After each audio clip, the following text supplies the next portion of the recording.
இன்னைக்கு டேஸ்டியான ஒரு ப்ரான் ரெசிபி பண்ண போறேன். ப்ரான் பிடிக்கும்னா கண்டிப்பா இந்த ரெசிபி செஞ்சு பாருங்க. இதுக்கு வெங்காயம் தக்காளி எதுவும் கட் பண்ண வேண்டாம், டக்குன்னு ரெடி பண்ணிடலாம். இந்த சுவையான ப்ரான் கீ ரோஸ்ட் எப்படி செய்யறதுன்னு இந்த வீடியோல பார்க்கலாம். ஃபர்ஸ்ட் ப்ரான்ஸ் மேரினேட் பண்ணலாம். நான் 1/2 கிலோ ப்ரான்ஸ் எடுத்திருக்கேன். அதில் 1/2 டீஸ்பூன் மஞ்சள் பொடி, தேவையான அளவு உப்பு, 2 டேபிள் ஸ்பூன் தயிர், கொஞ்சம் லெமன் ஜூஸ் ஆட் பண்ணி நல்லா மிக்ஸ் பண்ணதுக்கப்புறம் 30 நிமிஷம் ஊற வச்சிடலாம். இதுக்கு முன்னாடி மாஸ்டர் ஷெஃப்ல இருந்து பாலாடை பொட்டலம் வீடியோ போட்டிருந்தேன். அந்த பாலாடைக்குள்ள சிக்கன் கீ ரோஸ்ட் ஸ்டஃப் பண்ணியிருந்தேன். டேஸ்ட் ரொம்ப நல்லா இருந்துச்சு. அந்த சிக்கன் கீ ரோஸ்ட் பண்ண அதே மெத்தட்ல தான் இந்த ப்ரான் கீ ரோஸ்ட்டும் பண்ணியிருக்கேன். நீங்களும் செஞ்சு பாருங்க, டேஸ்ட் ரொம்ப நல்லா இருக்கும். ப்ரான்ஸ் மேரினேட் ஆகட்டும், அதுக்குள்ள நம்ம மசாலா ரெடி பண்ணலாம்.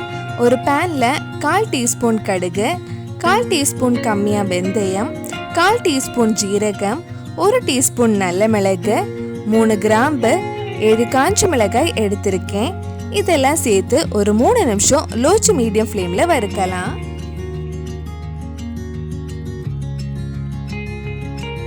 அந்த பாலாடை பொட்டலம் வீடியோ நீங்க இன்னும் பார்க்கலனா அதோட லிங்க் கீழே டிஸ்கிரிப்ஷன்ல கொடுத்திருக்கேன். மறக்காம அந்த ரெசிபியும் போய் பாருங்க. வறுத்ததுக்கு அப்புறம் இது கொஞ்ச நேரம் ஆறட்டும். புளிப்புக்காக கொஞ்சமா புளி தண்ணியில ஊற வச்சிருக்கேன். இப்ப ப்ரான்ஸ் வேக வைக்கிறதுக்கு ஒரு கடாயில 2 டேபிள் ஸ்பூன் நெய் எடுத்திருக்கேன். இந்த ரெசிபி பண்றதுக்கு நெய் மட்டும் தான் யூஸ் பண்ணுவோம், எண்ணெய் எதுவும் தேவையில்லை. இதுல நம்ம மேரினேட் பண்ணி வச்சிருந்த ப்ரான்ஸ் போட்டு வேக வைக்கலாம். ப்ரான்ஸ் வேகிறதுக்கு ரொம்ப டைம் ஆகாது, மேக்ஸிமம் 5 இல்ல 7 நிமிஷம் தான் ஆகும். அந்த ப்ரான்ஸோட சைஸ் பொறுத்து இருக்கு. ரொம்ப நேரம் வேக வச்சா ரப்பர் மாதிரி ஆயிடும். கொஞ்ச நேரத்துல ப்ரான்ஸ்ல இருந்து தண்ணி வர ஆரம்பிச்சிரும். அந்த தண்ணியிலே ப்ரான்ஸ் நல்லா வெந்துடும்.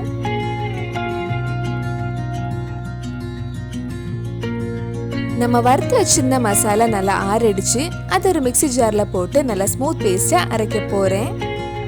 உங்ககிட்ட முழு மல்லி இருந்தா அதுவும் இது கூட வறுத்து அரைச்சு எடுக்கலாம். என்கிட்ட முழு மல்லி இல்லாதனால 1 டீஸ்பூன் மல்லிப்பொடி ஆட் பண்றேன். இது கூட 7 பல் பூண்டு சேர்த்து கொஞ்சம் தண்ணி ஊற்றி இந்த மாதிரி நல்லா ஸ்மூத் பேஸ்டா அரைச்சு எடுத்துக்கோங்க. ப்ரான்ஸ் ஃபுல்லா வேக வைக்க வேண்டாம், கடைசியா நம்ம மசாலால சேர்த்து கொஞ்சம் வேக வைக்க போறோம். அதனால கொஞ்சம் வெந்ததும் இது இன்னொரு பவுலுக்கு மாத்திரலாம்.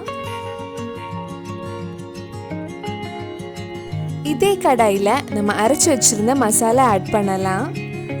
அடுத்தது 1/4 கப் புளி தண்ணி ஆட் பண்ண போறேன். உங்களுக்கு எவ்வளவு புளிப்பு வேணுமோ அதுக்கேற்ற மாதிரி புளி ஆட் பண்ணிக்கோங்க. இது நல்லா மிக்ஸ் பண்ணதுக்கு அப்புறம் ஒரு 5 நிமிஷம் மீடியம் ஃப்ளேம்ல இந்த மசாலாவை நல்லா வேக வைக்க போறேன். கலருக்காக இதுல 1 டீஸ்பூன் காஷ்மீரி சில்லி பவுடர், கொஞ்சமா உப்பு ஆட் பண்றேன். உங்களுக்கு நெய் தேவைப்பட்டா மறுபடியும் கொஞ்சம் நெய் ஆட் பண்ணிக்கோங்க. நான் இப்போ 1 டேபிள் ஸ்பூன் கிட்ட நெய் ஆட் பண்ண போறேன். சுத்தமான நெய் வீட்லயே எப்படி செய்யறதுன்னு இதுக்கு முன்னாடி வீடியோ போட்டிருந்தேன். அதோட லிங்கும் கீழே டிஸ்கிரிப்ஷன்ல கொடுத்திருக்கேன். கடைசியா புளிப்பு பேலன்ஸ் பண்றதுக்காக கொஞ்சமா சர்க்கரை ஆட் பண்ணலாம். நம்ம ப்ரான் கீ ரோஸ்டுக்கு தேவையான மசாலா சூப்பரா ரெடியா இருக்கு. அடுத்தது நம்ம வேக வச்சிருந்த ப்ரான்ஸ் இதுல போட்டு மிக்ஸ் பண்ணதுக்கு அப்புறம் ஒரு 3 நிமிஷம் லோ ஃப்ளேம்ல வேக வைக்கலாம். உங்களுக்கு வேற ப்ரான்ஸ் ரெசிபி இல்ல சீ ஃபுட் ரெசிபிஸ் பார்க்கணும்னா அதோட லிங்கும் கீழே டிஸ்கிரிப்ஷன்ல இருக்கு. இது கூட கொஞ்சம் கறிவேப்பிலையும் ஆட் பண்ணிக்கோங்க. பேச்சுலர்ஸ்க்கு இந்த மாதிரி ரெசிபி பண்ண ரொம்ப ஈஸியா இருக்கும். வெங்காயம் தக்காளி எதுவும் கட் பண்ண தேவையில்லை, டக்குன்னு ரெடி பண்ணிடலாம். டேஸ்டியான ப்ரான் கீ ரோஸ்ட் ரெடி ஆயிடுச்சு. இது பார்க்கும் போதே மறுபடியும் சாப்பிடணும்னு ரொம்ப ஆசையா இருக்கு. கண்டிப்பா நீங்களும் இந்த சுவையான ப்ரான் கீ ரோஸ்ட் உங்க வீட்டில் செஞ்சு பாருங்க. பிடிச்சிருந்தா இந்த வீடியோவை லைக் பண்ணுங்க, உங்க ஃப்ரெண்ட்ஸ் அண்ட் ஃபேமிலிக்கு ஷேர் பண்ணுங்க. வேற என்னெல்லாம் ரெசிபிஸ் நம்ம சேனல்ல ட்ரை பண்ணலாம்னு கீழே கமெண்ட் பாக்ஸ்ல சொல்லுங்க. நீங்க இன்னும் என்னோட சேனலை சப்ஸ்கிரைப் பண்ணலைன்னா மறக்காம சேனலையும் சப்ஸ்கிரைப் பண்ணுங்க. கூடவே அந்த பெல் ஐக்கனையும் ப்ரெஸ் பண்ணா நான் புது வீடியோ போட்ட உடனே உங்க போனுக்கு நோட்டிஃபிகேஷன் வந்துடும்.